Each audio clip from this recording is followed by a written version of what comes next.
एक रात जब सेल्मा अपने डैड के साथ थी तब उसने न्यूज में देखा कि लैटिन अमेरिका में एक एसिडिक बारिश हो रही है जो आम बारिश से 1000 गुना ज्यादा खतरनाक है। इस बारिश से हजारों जानवर मारे गए हैं। वैज्ञानिकों का कहना है कि यह बारिश पॉल्यूशन और ग्लोबल वार्मिंग के कारण हो रही है और जल्द ही नॉर्थर्न हेमिस्फेयर के साथ कई जगह में भी पहुंचेगी। अगले दिन भारी बारिश शुरू हो जाती है। एलिस नोटिस करती है कि सेल्मा ने अपने रूम की खिड़की खुली छोड़ दी है। वह फर्श पर तौलिया रख देती है ताकि पानी अंदर ना आए, लेकिन उसे पता नहीं चलता कि तौलिए का रंग हल्का पड़ने लगा है। अगले दिन बारिश रुक जाती है लेकिन आसमान पर बादल छाए रहते हैं। न्यूज में हर जगह अचानक बारिश होने की खबरें आने लगती हैं और इस बीच मिचेल नोटिस करता है कि जमीन पर पड़ा पानी अजीब तरीके से चिपचिपा हो गया है। उसी समय एलिस का कॉल आता है। वह सेल्मा को स्कूल से जल्दी लेने के लिए कहती है क्योंकि बारिश की वजह से उसे डर लग रहा है।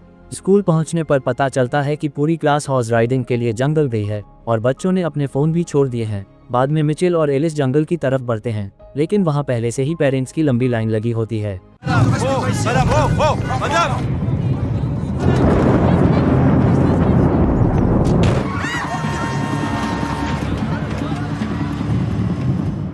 इस बीच सेल्मा हॉर्स राइडिंग में अच्छी नहीं होती, इसलिए वह बाकी क्लास से पीछे रह जाती है। तभी कुछ बूंदें गिरने लगती हैं जिससे जमीन पर पड़ी लकड़ियां जलने लगती हैं और घोड़े दर्द से बेकाबू होकर भागने लगते हैं। तभी इस अफरा तफरी में सेल्मा गिर जाती है। थोड़ी देर बाद मिचेल और एलिस कार से बाहर निकलकर पैदल जंगल में सेल्मा की तलाश शुरू करते हैं। मिचेल स्टेबल्स में जाता है जहां घोड़े बुरी तरह से घबराए हुए होते हैं। इसी दौरान सेल्मा किसी तरह वहां पहुंच जाती है और मिचेल से मिलती है। तब वे दोनों जल्दी से ट्रेनिंग बिल्डिंग में चले जाते हैं जहां छत में से बारिश की कुछ बूंदें अंदर टपक रही होती हैं। मिचेल कुछ कंबल खोजता है ताकि खुद को ढक सके। साथ ही वह एलिस को कॉल करता है ताकि वह वहां आ सके, लेकिन एलिस को भारी बारिश के कारण रास्ता देखने में दिक्कत होती है, लेकिन वह किसी तरह वहां पहुंच जाती है। मिचेल और सेल्मा जल्दी से कार में बैठते हैं और वे सब मिलकर वहां से निकल जाते हैं। पर जैसे ही वे सड़क पर वापस लौटते हैं वे लोगों की चीखें सुनते हैं जो एसिड रेन के कारण दर्द में तड़प रहे होते हैं।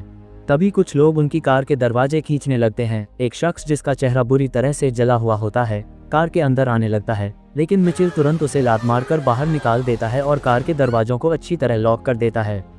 एलिस को एक और रास्ता दिखता है तो वह तेजी से कार चलाती है और कई कारों को साइड में धकेलते हुए आगे बढ़ती है।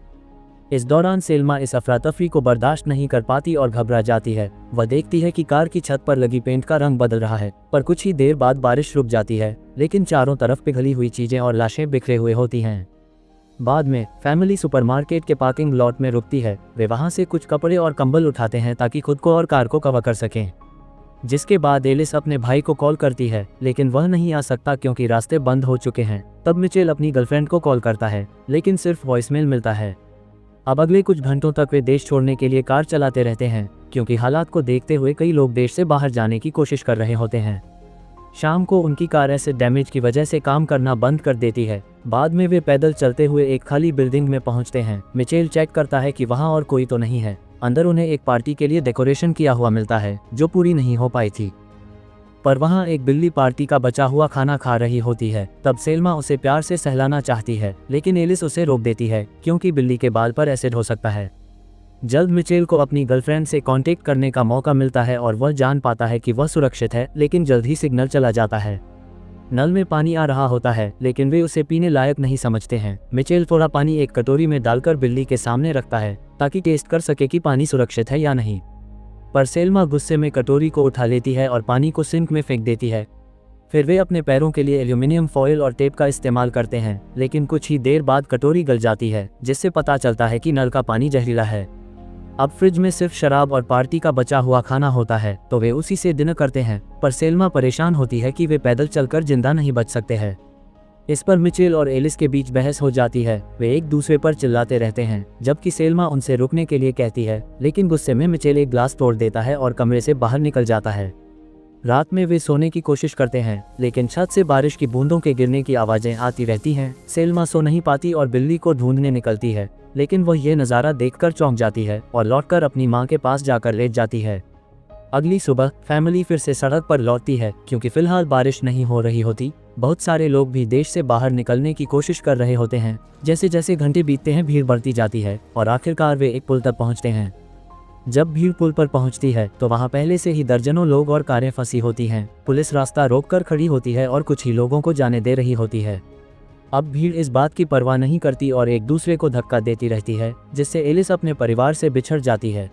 तब वह पुलिस को बताने की कोशिश करती है कि उसका परिवार पीछे छूट गया है, लेकिन पुलिस उसकी परवाह नहीं करती और उसे आगे बढ़ने के लिए मजबूर करती है।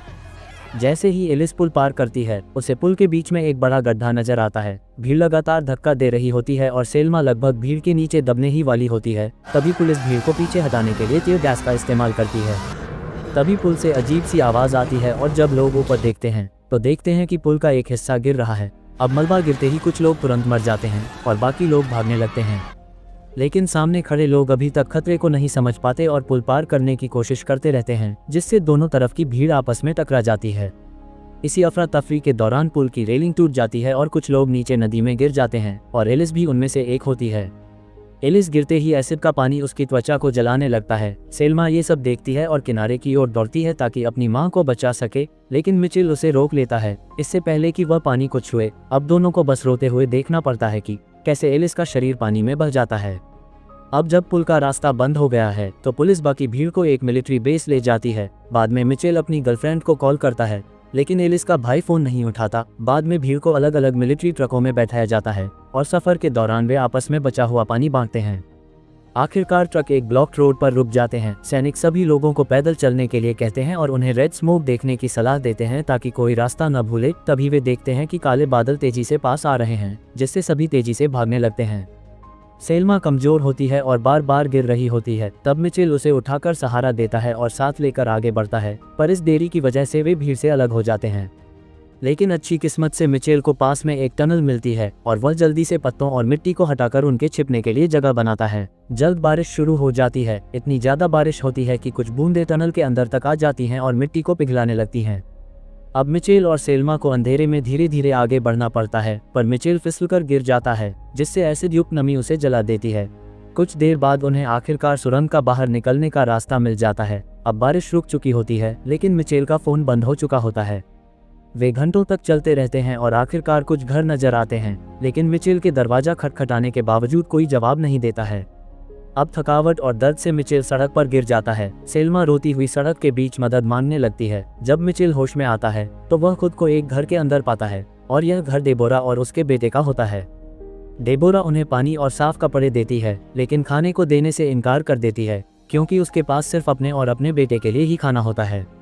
सेल्मा घर में घूमती है और एक कमरे में एसिड के दाग के साथ एक अजीब सी मशीन देखती है जो प्लास्टिक से ढकी होती है। जैसे ही वह उसे छूने वाली होती है, डेबोरा वहां आ जाती है। जल्द डेबोरा समझाती है कि यह मशीन उसके बेटे के डायलिसिस के लिए जरूरी है। तब मिचेल उसकी मदद करने के लिए तैयार हो जाता है ताकि मशीन को नीचे ले जाया जा सके, जिससे उसका बेटा एसिड के संपर्क में न आ सके। डेबोरा तब उसे थैंक्स कहती है और मिचेल और सेल्मा को रात भर रुकने की इजाज़त दे देती है। साथ अब वह कुछ खाना भी उनके साथ बांटने के लिए तैयार हो जाती है। इसके बाद मिचेल एक कुल्हाड़ी लेता है और पड़ोसी के घर में जाने की कोशिश करता है, लेकिन तभी काले बादल तेजी से आने लगते हैं, जिस कारण मिचेल को जल्दबाजी में लौटना पड़ता है।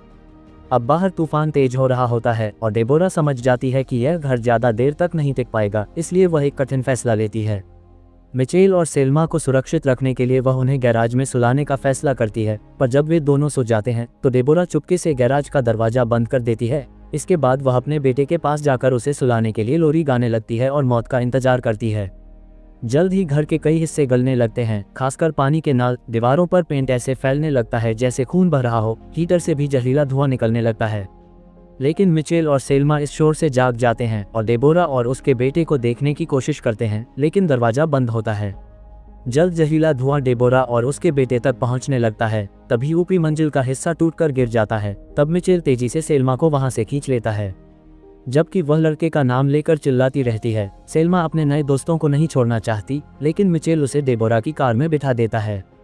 इसके बाद मिचेल गैराज का दरवाजा खोलता है और गाड़ी चलाकर वहां से निकल जाता है। बाहर बहुत अंधेरा होता है और मिचेल केवल कार की हेडलाइट्स के सहारे आगे बढ़ रहा होता है।